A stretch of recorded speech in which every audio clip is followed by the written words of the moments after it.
তত্ত্বাবধায়ক সরকার যদি না থাকে তাহলে ডেমোক্রেসি থাকে না। ডেমোক্রেসি না থাকলে সংবিধান, রাষ্ট্র, প্রতিযোগিতা সবকিছু ব্যাহত হয়।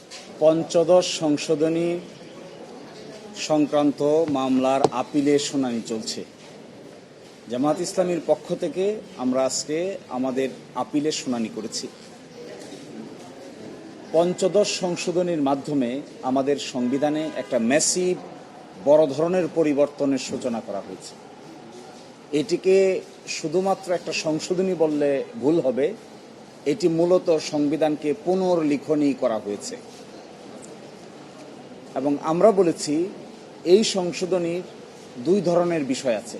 এক ধরনের বিষয় আছে নীতিকথা, fundamental principle of state policy বলে যাকে, এবং রাষ্ট্রের মৌলিক নীতিসমূহ, রাষ্ট্র পরিচালনার মৌলিক নীতি কী হবে, প্রস্তাবনায় কি থাকবে, অনুচ্ছেদ 8, 9, 10, 11, 12-তে কী থাকবে এবং 25-2-এ কী থাকবে।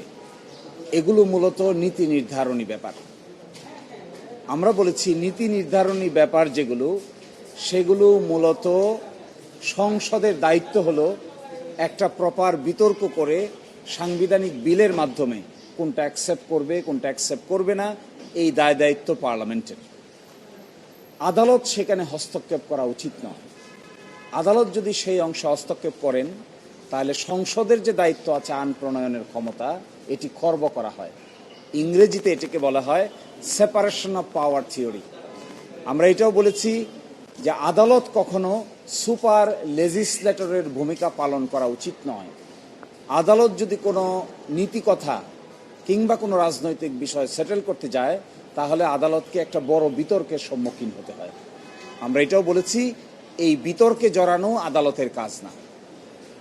এই বিতর্কে কে জড়াবে? এই বিতর্কে জড়াবে সংসদ, সরকার পক্ষ, বিরোধী দল, তারা বিতর্ক করে কোনটা সঠিক কোনটা বেঠিক এটা নির্ধারণ করবে।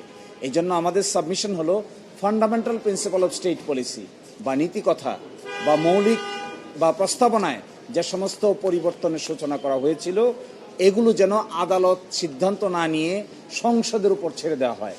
সংসদ সেগুলো বিতর্ক করে সিদ্ধান্ত গ্রহণ করবে জুলাই চার্টারের আলোকে। আর একটা অংশ আছে যেগুলো বেসিক স্ট্রাকচার ডক্ট্রিনের সঙ্গে বা সংবিধানের মূল নীতির সঙ্গে সাংঘর্ষিক। যেমন ধরুন তত্ত্বাবধায়ক সরকার বাদ করে দেওয়া হয়েছে। তত্ত্বাবধায়ক সরকার যদি না থাকে তাহলে ডেমোক্রেসি থাকে না। ডেমোক্রেসি না থাকলে সংবিধান, রাষ্ট্র, প্রতিযোগিতা সবকিছু ব্যাহত হয়।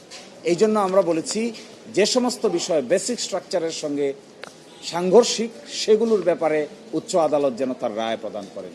কিন্তু যেগুলো ব্যাপারে বেসিক স্ট্রাকচার ডক্ট্রিন নাই, বরং রাষ্ট্রের নীতিগত সিদ্ধান্তের ব্যাপার, সেগুলো যেন পার্লামেন্টের উপর ছেড়ে দেওয়া হয়।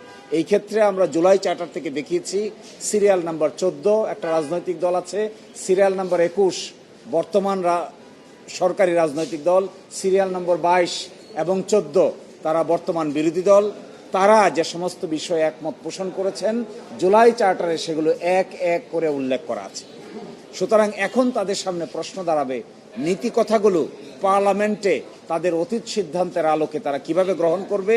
এটি নির্ভর করবে সংসদের পরিপূর্ণভাবে সংসদের কার্যক্রমের উপরে।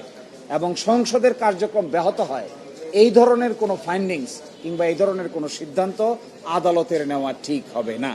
যদি আদালত এ ধরনের কোনো সিদ্ধান্ত নেন যেখানে সংসদের কার্যক্রম ব্যাহত হয় তাহলে এটাকে বলবে এনক্রোচমেন্ট অফ জুডিশিয়াল রিভিউ, অর্থাৎ বিচার বিভাগ আইনের বাইরে গিয়ে তার দায়িত্ব পালন করতে গেলে গণতন্ত্রে কিংবা রাষ্ট্রীয় সিস্টেমে 3 অর্গানের যে ব্যালেন্স, এই ব্যালেন্স বজায় রাখা সম্ভব হবে না।